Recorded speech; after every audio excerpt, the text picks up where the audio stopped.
Üdvözlöm Önöket, én Kocsis Sándor vagyok, ez itt a BMS Tech Podcast, tudják a műsor, amelyben igyekszünk közérthetően beszélni az informatikáról. Hosszas bevezetésre, felvezetésre most nincs szükség, hiszen folytatjuk a beszélgetést Szilágyi Dániellel, a Third alapítójával. Köszönöm, Dani, hogy újra itt vagy közöttünk. Örülök, hogy itt lehetek. És természetesen itt van velünk Tiba Tamás, az Ingram Micro Magyarország Kft. Oktatóközpontjának és demócenterének vezetője. Szia, Tomi! Szia, Sasa, köszöntöm én is a nézőket. Legutoljára ott hagytuk abba, emlékeim szerint, amikor én azt mondtam, hogy még rengeteg kérdés maradt bennem, meg vélhetően majd a nézőktől, hallgatóktól is fog érkezni. Ez meg is történt, és erre majd az adás második felében vissza is térünk.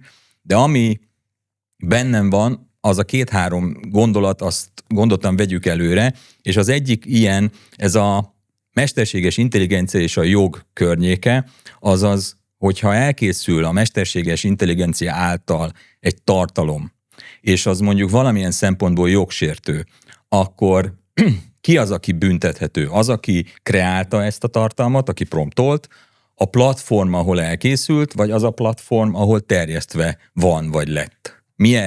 Mi ennek a jó megközelítése? Röviden érdemes erről úgy gondolkozni, hogy az, aki készítette, tehát hogy az ember, aki promptolta vagy használta a mesterséges intelligenciát. És a mesterséges intelligencia egy eszköz, tehát hogy az nem büntethető, nem lehet elővenni. Tehát érdemes róla úgy gondolkodni, mint egy nagyon okos gyakornokról, aki ezzel néha valótlanságokat állít.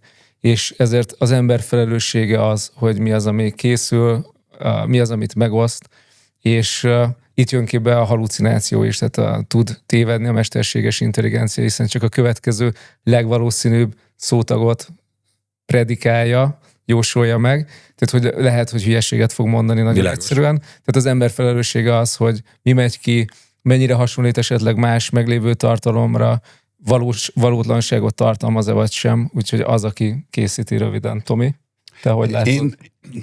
Ezzel hajlamos vagyok nagyon egyetérteni, de azt gondolom, hogy jelenleg ez egy ilyen felelősségi lánc. Tehát igen, elsődlegesen nyilván az a felelős, aki előállította a tartalmat, tehát az ember a felelős, aki a promptot írta, ahogy a Dani mondja. Ugyanakkor ott van mögötte a platform, és a platform is lehet felelős abban az esetben, hogyha ők tudatában vannak annak, hogy jogsértő tevékenység zajlik, és nem tesznek ellene, és végső sorban pedig a fejlesztő, tehát aki előállította az eszközt, ha szándékosan úgy kódolta az eszközt, hogy lehessen rosszra használni, akkor ő is felelős lehet. Tehát én ezt egy ilyen láncként élem meg, de nyilván ez egy kicsit olyan, mint a fényképezőgép, tehát hogy a fényképezőgép nem tehet róla, hogy te mire használod. Világos. Van ezzel kapcsolatosan még egy, és kicsit most szűkítem a kérdéskört. Van a feltörekvő generáció, vagy felnövő generáció, aki beleszületett ebbe az AI, mesterséges intelligencia által kreált világba. Hol van a mesterséges intelligencia által kreált tartalomban a manipuláció határa? Máshogy kérdezek, hol van a szülői felelősség ebben a történetben, mert hogy eltiltani nem lehet a gyermekeinket, és ezt tapasztaljuk mind a hárman, de valahol be kell hozni ezt a józanész gondolkodást. Ezzel kapcsolatosan, ez egyébként kérdés is volt, mi a meglátásotok? Hát ez egy nagyon jó kérdés, és egy nagyon fontos kérdés. Tehát alapvetően az történt most a mesterséges intelligenciának köszönhetően, hogy nagyon olcsóvá vált a tartalom előállítása. És konkrétan ezt arra használják fel, hogy a figyelmet ott tartsák az adott felületen. És ennek a gyerekek úgymond áldozatul esnek. Tehát egyik ilyen például a brain rot kifejezés, ami kifejezetten olyan tartalom, tessék? Hell yeah. Kifejezetten olyan tartalom, ami rövid, és arra szolgál csak, hogy a gyerek figyelmét lekösse. De valójában a gyerek belső világában nem történik semmi. Tehát, hogy ugye brain rot lefordítva agyrohasztás, tehát ez elég jól le is írja. De érdekes, hogy ebből egyébként most már szinte egy márka is lett, tehát hogy bárhol lehet venni brain rot figurákat, meg felkapták ezt nagyon sok oldalról. Úgyhogy ez nagyon ott van, plusz a gyerekkel nagyon nehéz tehát hogy az, hogy mi a valóság, tehát hogy mondjuk van-e háromfejű kígyó, lehetséges, hogy egy generált videóban ott mászik egy háromfejű kígyó, és teljesen életszerűnek néz ki, de tudjuk, hogy nincs háromfejű kígyó. Tehát az, hogy a természet törvényei pontosan hogyan működnek, mi az a közös valóság, amiben meg tudunk a gyerekkel egyezni, ez így elmosódik. És ugyanakkor ez nagyon fontos, mert ez az alapja annak, ahogy kapcsolódunk, ahogy közösen kommunikálunk, és ez az alapja annak is, hogy a gyermek védve legyen a manipulációval szemben. Úgyhogy ez egy nagyon, nagyon komoly kérdés. Számomra ez két különálló kérdés egyébként, és ahogy Dani mondta, a határok elmosódnak, itt a manipulációnak a határai elmosódnak. Ugye nagyon fontos az, hogy egyébként nagyjából pont egy évvel ezelőtt már megpróbáltunk ez ellen tenni, hiszen 2025. február 2-án lépett hatályba az Európai Uniós mesterséges intelligencia törvény, ahol pontosan ez volt az első ilyen felismerés, hogy az érzelmi manipuláció, illetőleg az ezzel összefüggő dolgoknak a tiltását vettük ugye legeslegelőre, de hát remélhetőleg ugye ez majd nyilván fejlődni fog, de mindig az ellen kezdünk el védekezni, amit érezzük, hogy probléma. Ugyanakkor a kérdésnek a másik fel szerintem sokkal fontosabb, ugye a szülői felelősség téma. És ha még az előző adásban, ugye szerintem pont Danitól származik az a gondolat, hogy a mesterséges intelligencia felerősíti a dolgokat, és szerintem itt is ez van, a szülői felelősséget is felerősíti a mesterséges intelligencia, sőt ide venném a szülőket és a pedagógusokat. Ez nagyon fontos, hogy szerintem ahogy a gyerek nevelésében nem csak a szülő vesz részt, hanem az iskola, a pedagógusok is, itt is ez a felelősségkör a szülőkre és a pedagógusokra hárul, és ugye itt óriási nagy felelősségünk van, ezt a felelősséget felerősíti a mesterséges intelligencia, mert a gyerekek önállóan nem biztos, hogy el fognak tudni tájékozódni ebbe a térbe. És Dani is azt mondta, nem tudjuk megtiltani a dolgokat a gyereknek, sőt a gyereknek minél inkább megpróbálsz valamit megtiltani, annál inkább meg akarja csinálni. A tiltás egyébként nem fog olyan gyors ütemben fejlődni, mint ahogy fejlődik a technika. Tehát én sem leszek képes majd napra kész lenni abból, hogy most akkor pontosan mit kell letiltani a gyereknek. Világos. És az sem jó, hogy kihúzod a wifi-t, mert megint csak az ellentétes hatást fogja elérni. Tehát valójában szerintem a módszere az, hogy együtt tanulunk a gyerekkel, együtt készülünk fel erre a dologra, és megtanítjuk őket kételkedni, megtanítjuk őket ellenőrizni ezeket a dolgokat. Nem azt fogom megmondani, hogy mi a valós és mi a fake, mi a hamis, hanem meg kell tanítani, kérdéseket föltenni, kérdéseket megfogalmazni a gyereket.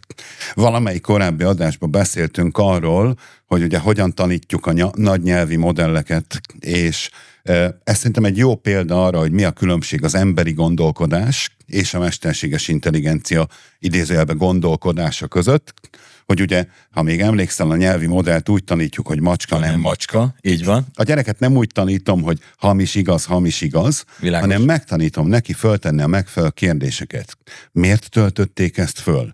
Mi volt a célja annak, aki ezt föltöltötte? Miért vált ki belőle milyen érzéseket? Oké, tehát, hogy olyan kérdéseket kell megtanítanunk a gyerekeknek, ami segíti az ő tájékozódásukat. Tehát szükségünk lesz egy digitális iránytűre. Behoztad az előbb a pedagógusok kérdéskörét, a tanárok felelősségét. Hogy lehet, és ebből jön a kérdés, hogy lehet akkor felkészíteni a következő generációt, mi ebben az oktatásnak, a pedagógiának a feladata, szerepe? Igen, én úgy érzem, hogy a pedagógusoknak és az egész oktatásügynek óriási nagy szerepe van ezen a területen. Tehát nekünk is változnunk kell, pedagógusoknak is változni kell, az oktatásügynek is változni kell. Ugye nagyon fontos az, hogy ma már az információ átadás nem lehet a kizárólagos feladata ugye egy oktatásnak, hanem meg kell tanítanunk a hallgatóinkat, a gyerekeket kérdezni, kételkedni, és eligazodni, eltájékozódni a potenciális információ források között, tehát hogy ne egy az egybe átvegyék az összes elhangzott információt, hanem tanulják meg ezt feldolgozni, kiértékelni, kérdezni. Kérdezni ma sokkal fontosabb megtanulni, mint tudni a választ. Igen, szerintem nagyon fontos, hogy ezt az egészséges kételkedés legyen ott. Tehát, hogyha nálunk is van, hogy már jön a fiam, hogy apa, nézd, lehet, hogy ez nem igaz, de tehát, hogy már ott van benne, tehát már megvan ez az érzet benne, hogy valami ott nem stimmel, és akkor utána kérdésekkel szoktam rávezetni, hogy szerinted miért van ez, mit akarhatott a videó készítője, ahogy Tomi, te is mondtad. És akkor így elindul egy ilyen beszélgetés. És csomószor az van, hogy amúgy borzasztóan nem érdekel az a tartalom, amit mutatni akar. Tehát, hogy veszek egy levegőt, és akkor fókuszálok, hogy jó, viszont beszéljük át, mert legalább hozta, megosztotta, és akkor így elkezdünk róla beszélgetni, és így én is kérdésekkel tudom rávezetni arra, hogy meglegyen ez a gondolkozás számára. És képzeljétek el, hogyha mondjuk ugye mind a hárman szülők vagyunk, és ugye van kiskorú gyermekünk, képzeljétek el, hogy mi történik akkor, hogyha a gyerek mondjuk a te hangodon kap egy telefonhívást. Az erős. Ugye? Igen. Megoldható? Simán. Igen. Abszolút. Borzasztó egyszerűen. Tehát jelen pillanatban szembeállunk azzal a szituációval, hogy utánozva az én hangomat, föl tudják hívni az én gyerekemet, és tudnak neki mondani valamit, amiről a gyerek azt hiszi, hogy én vagyok. Tehát ez megint egy olyan dolog, hogy kell egy családi túlélőkészlet, egy olyan dolog, hogy az ilyen szituációkat hogyan kezeljük, és ezt a gyereknek is meg kell tanítani, meg mi magunknak is meg kell tanítani, hogy legyen, mit tudom én, egy biztonsági jelszó, vagy egy, jelige, hogy most ezt nem az AI mondta, hanem ezt én mondom, vagy valami hasonló dolog, de hát gondoljatok bele ebbe, hogy mi történik egy ilyen szituációban. Egyébként, bocsáss, meg nem akartam a szabadba vágni, ha szabad, mert hogy a következő kérdésem egyébként pont a csalásokra irányul, hogy ugye a sportban a doppingolás, ez ugye úgy van, hogy amit ma használnak mondjuk doppingszereket, azt majd nagyjából 10 év múlva tudja az orvostudomány kimutatni, hogy a mesterséges intelligencia kapcsán a csalások, a visszaélések, a manipuláció az egyre jobban terjed mindenhol, de hogy ebben is a rossz indulat az előrébb jár, mint az ennek a megakadályozása? Szerintem, tehát hogy ebben nincsen új jelenség, tehát hogy a technológia az neutrális, az csak van. Ez olyan, az elektromos áramot is lehet használni villamosszékben, meg lélegeztetőgépre. Világos. Tehát pontosan szerintem ugyanazok a folyamatok vannak, az a különbség most, hogy talán egy kicsit könnyebben elérhető mondjuk például programozni, sokkal több programozási kapacitás mindenki rendelkezésére mesterséges intelligenciának köszönhetően. Tehát, hogy fejlettebb az eszköztár. De pont ugyanez az eszköztár lehetővé teszi egyébként a gyorsabb reagálást is. Tehát szerintem ugyanazt a játékot látjuk, amit eddig is láttunk. Ebben szerintem nincs akkora ugrás. Tehát, hogy nem szeretném, hogy az a félelem erősödjön, hogy egyre nagyobb veszélyben vagyunk valami miatt. Szerintem pontosan ugyanazok a dinamikák vannak, mint eddig is. Én ezzel egyetértek, tehát szerintem ez egy ilyen macska-egér játék, ez a tipikus macska-egér játék, de mondjuk nekünk azért fölkészültnek kell lenni ezen a területen, hiszen nyilván akkor kezdünk el védekezni valami ellen, ha már tudjuk, hogy védekezni kell ellene. Tehát ez ugye kiütött először kérdés, ez egy régi történet. A negyedik ilyen pont, amin gondolkodtam, az pedig, hogy vajon hol veszítjük el, vagy egyáltalán elveszítjük el valahol mi az emberi mi voltunkat, mert egyre többet látom, hogy bizonyos dolgokat, a szórakozásunk, a szorongásaink, a félelmeinket is algoritmusokkal beszéljük meg, vagy beszélik meg. Ez hol veszítjük el? Nem tudok jobb szót mondani. Elveszítjük az emberi mi voltunkat ezzel, vagy sem? Hol van ennek az egész emocionális dolognak a határa szerintetek? Én azt gondolom, hogy ez egy kockázatos terület, tehát az érzelmi kényelem, ha szabad így mondani, igen, az egy nagyon veszélyes csapda. Tehát, hogyha te elkezdesz ilyen dolgokról beszélgetni egy nyelvi modellel, nem fog tiltakozni, nem fog neked beszólni, és így tovább. Tehát tökre a mesterséges intelligencia képes utánozni az emberi érzelmeket, vagy képes hamis érzelmi reakcióknak a megmutatására, de nem lesz képes valódi érzelmekre, tehát pontosan azt veszíted el. Ez egy nagyon jó kérdés volt, Csasa, mert szerintem pontosan elveszítesz mindent az emberi mi voltodból abban a pillanatban, hogy belehelyezkedsz egy ilyen érzelmi kényelembe, és azt gondolod, hogy egy algoritmus az neked annyira kedves, és annyira jó fej, és annyira jó, tehát az EMI egy alkotótárs, nem egy élettárs. Ezt fontos valahol leszögezni az embernek, és ezzel képben lenni. Szerintem ez egy nagyon edge-case, tehát ez egy nagyon szélsőséges dolog, mert nevet is adtak neki egyébként, ChatGPT pszichózisnak hívják, amikor azt gondolja az illető, hogy ott egy érző lény van. És igen, egyébként egy szociopata képességeit hordozza, mert tükrözi a te érzéseidet, mivel neki nincsenek, egy szociopata is ezt csinálja, és így nagyon kényelmesen elmész egy irányba, és ő támogat abba az irányba, hogy menjél abba az irányba, akkor is, hogyha az teljesen hülyeség. Ugyanakkor szerintem itt az oktatás nagyon fontos, tehát hogy megint csak, és érdemes a gyerekeknél kezdeni, hogy az mesterséges intelligencia ténylegesen egy eszköz, nem érez érzéseket, ez megjósolja a következő legvalószínűbb szótagot. És fontos érteni, hogy itt pusztán erről van szó. És hogyha eszközként használjuk, építkezünk vele, alkotunk vele, alkotótársként van velünk, ahogy Tomé is mondta, akkor csodálatos dolgokat lehet tenni. Ha érzelmi életet akarunk vele élni, arra is lehet használni okosan.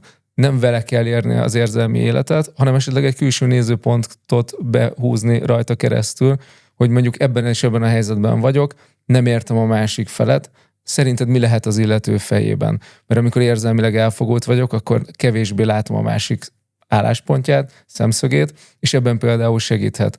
De az, hogy érzelmi életet élni egy algoritmussal, ez szerintem elég szélsőséges, és remélem, hogy nem is túl jellemző. Azért most hadd kötökedjek már egy kicsit a Danival, nem igazi kötökedés lesz, de ugye mondtad, hogy a gyerekeknél érdemes az oktatást kezdeni. Szerintem nem. Tehát, hogy én azt gondolom, hogy a család is olyan, mint a nagyvállalat, az iskola is olyan, mint a nagyvállalat, hogy ez a fölülről lefele jövő motiváció nagyon fontos, hogy végigmenjen. Tehát szerintem a családban a szülőnek kell először fölvenni a kesztyűt, és a gyerek mellé leülni, és elkezdeni együtt tanulni. Az iskolába az iskola vezetőnek kell fölvenni a kesztyűt, aztán a pedagógusoknak, aztán a gyerekeknek átadni mindent. De javíts ki, ha tévedek, de igen, nálam is a gyerek van a középpontban, de szerintem fölülről kell kezdeni ezt az egészet. Szerintem az az izgalmas ebben, hogy egy teljesen új helyzetben vagyunk. Még nincs meg a mechanizmusa ennek az egésznek. És amit mondasz, az nekem kifejezetten tetszik. Nem tudom, hogy hogyan lehet ezt intézményesített keretek között hatékonyan csinálni, hogy a gyerekeknél, és egyébként a felnőtteknél is ténylegesen oda megérkezzen az az információ, amire szükségük van ahhoz, hogy ezt a technológiát, ezt a változást a megfelelő helyen kezeljék. Ti mit gondoltok? Nem szeretném elvenni a kenyeredet, Tamás, meg átvenni a szót, de adás előtt mi beszélgettünk egy, nem tudok jobb szót, és ezzel majd szerintem válaszolni fogunk arra, amit a Dani feldobott. Volt egy felajánlásod, vagy volt egy elképzelésed, amit mondtad, hogy be akarsz ide hozni az adásba. Szerintem az lehet a Dani felvetésére a válasz. Köszönöm szépen a lehetőséget.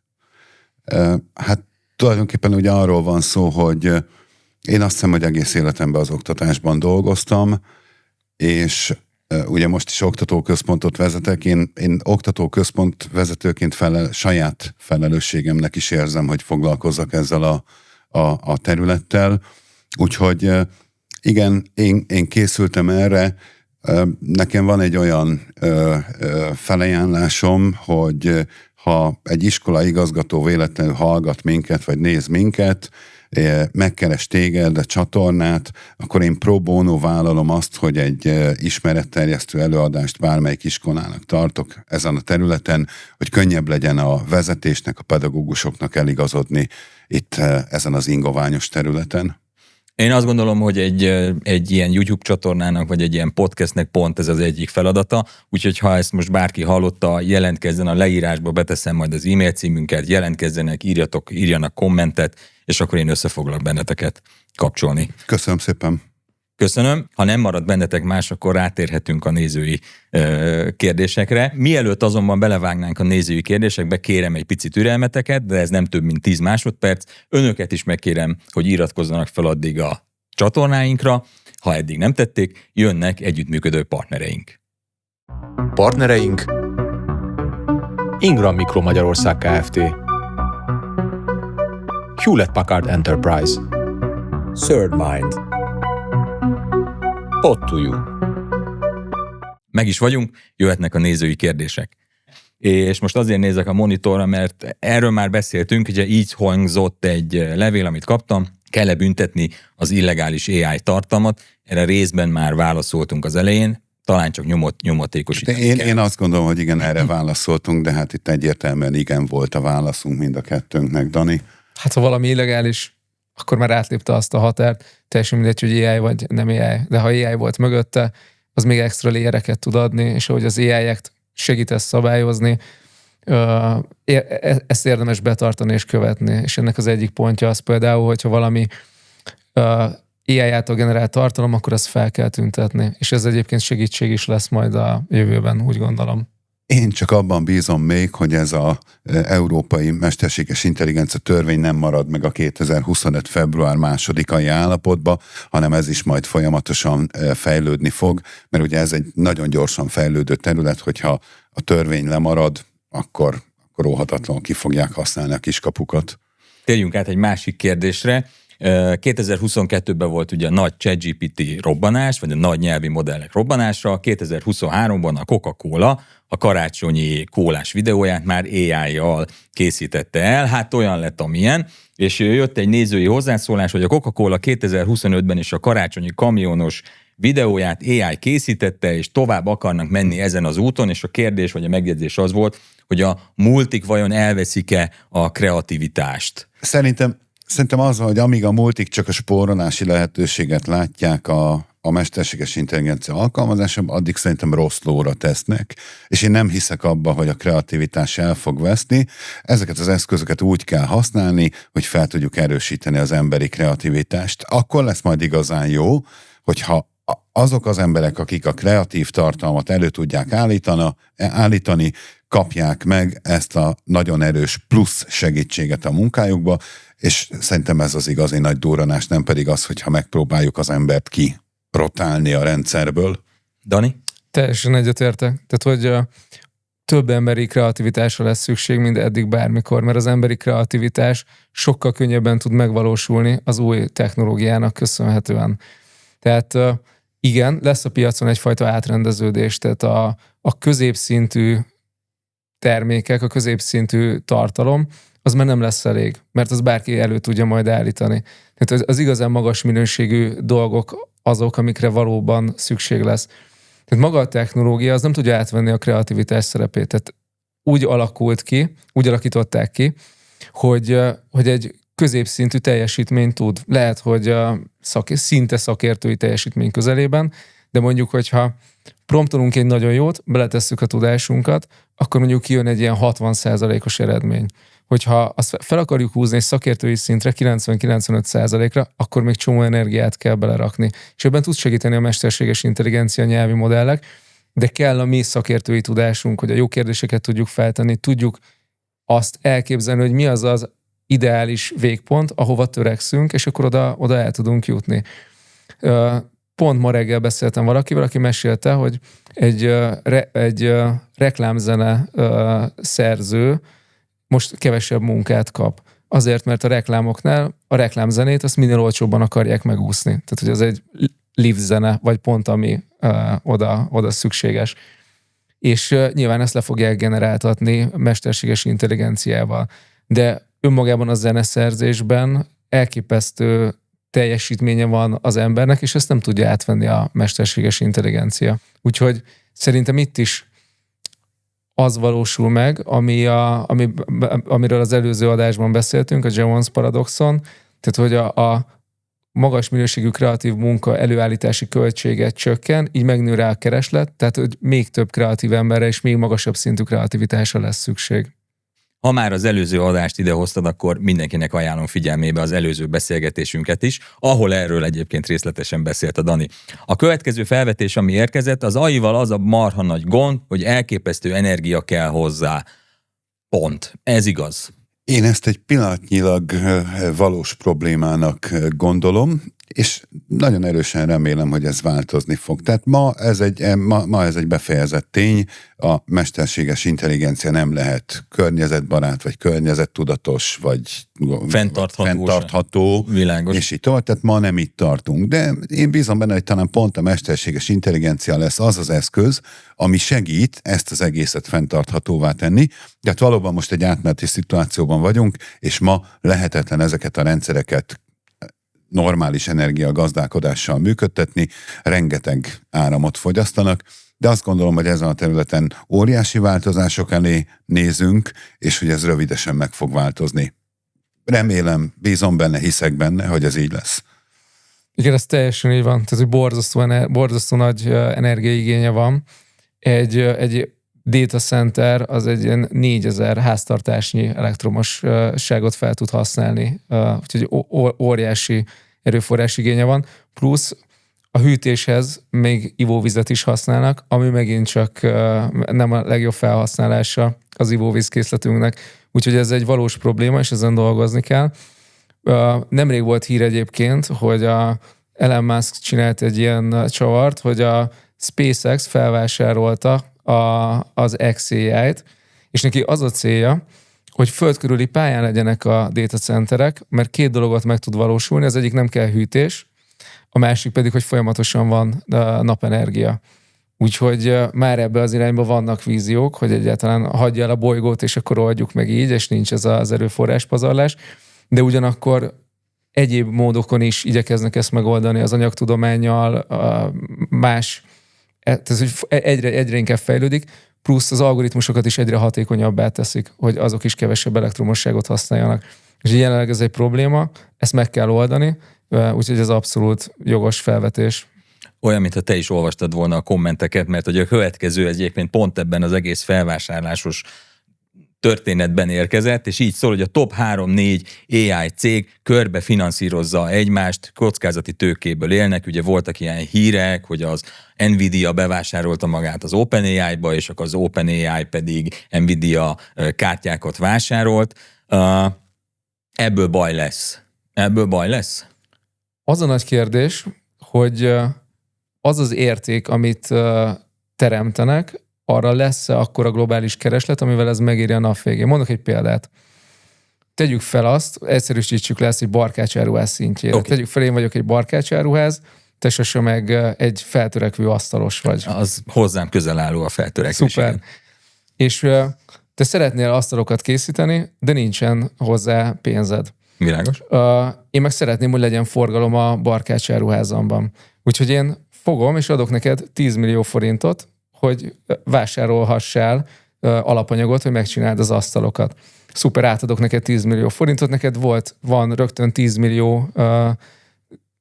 millió tőkebevételed. Világos. Már 10 milliót ér a céged, és te fogod, és ezt a 10 milliót elköltöd az én barkácsáruházamban, és ezért veszel alapanyagokat, hogy tudjál csinálni asztalokat. És tök jó, nekem lett 10 millió forint bevételem. Valójában semmilyen értékteremtés nem történt még ezen a ponton. De te megcsinálod az asztalokat. Igen. Ha te ezeket az asztalokat el tudod adni drágábban, mint amennyibe az előállítása készült, akkor szuper, akkor nincsen probléma, akkor egy egészséges dolog történt. Viszont ha te áron alul kezded el adni az asztalaidat... A verseny miatt? Igen, a versenyt így teljesen ki is nyírod, és neked igazából nem került semmibe az alapanyag, hiszen én finanszíroztam. Világos. Így egy nem fenntartható modell keletkezik.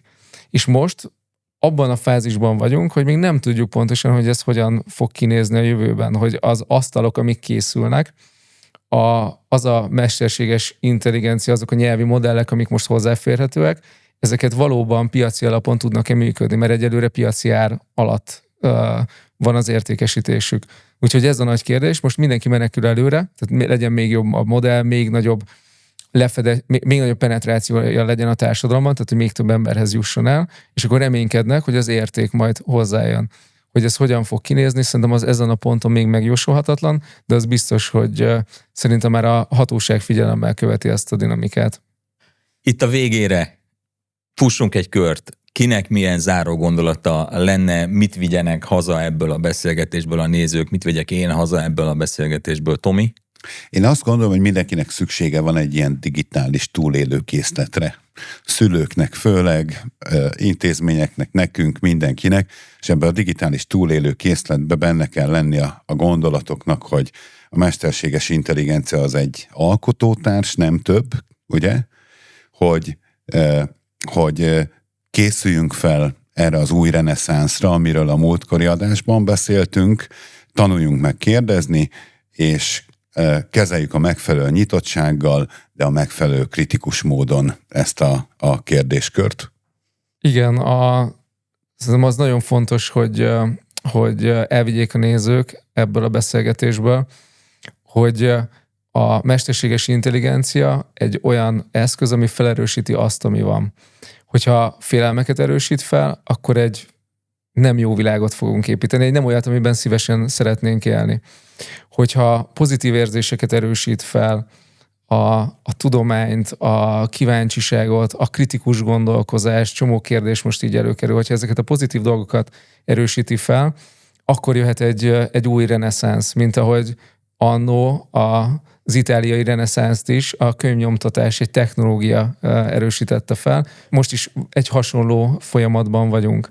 Úgyhogy szerintem ez egy nagyon fontos, és mit lehet tenni egyéni szinten? Azt lehet tenni, hogy nem félelemmel, hanem kíváncsisággal állunk ehhez az új technológiához. Ez a technológia nem átalakítja a munkaerőpiacot, fognak állások eltűnni, de összességében több munkát eredményez, és magasabb nívójú munkák tudnak létrejönni. Úgyhogy én azt kívánom mindenkinek, hogy tudjon erre egy ilyen pozitív várakozással tekinteni. Alapvetően én egyébként három fontos momentumot szűrtem le ebből a két beszélgetésből. Az egyik, hogy igazából a döntés mindig nálunk van, és ezzel együtt, amikor egy nagynyelvi modellt, vagy bármilyen AI eszközt használunk, a felelősség is nálunk van, a kritikus gondolkodást a családban, a gyerekeikkel együtt kell fejleszteni, de meg kell tanulni, együtt élni vele, és valahogy beépíteni az életünkbe. Uraim, nagyon szépen köszönöm, hogy itt voltatok, és akkor beszélgettünk egy jót. Szerintem még folytatjuk. Szuper, köszönöm. Köszi. Önöknek is köszönöm, hogy itt voltak és megnéztek minket. Remélem hasznos volt és tetszett. Ha bármilyen kérdésük, észrevételük, véleményük lenne, akkor az itt lent olvasható e-mail címre írjanak nekünk. Ha Tomi által felajánlott tréningre, oktatásra szeretnének jelentkezni, akkor természetesen a leírásban megtalálják majd az e-mail címünket, de üzenjenek, és ezt kezelni fogjuk. Kövessenek minket a social médiában, és hamarosan találkozunk egy új adásban. Minden jót, hello! Partnereink Ingram Micro Magyarország Kft. Hewlett Packard Enterprise. Third Mind. Pod to you.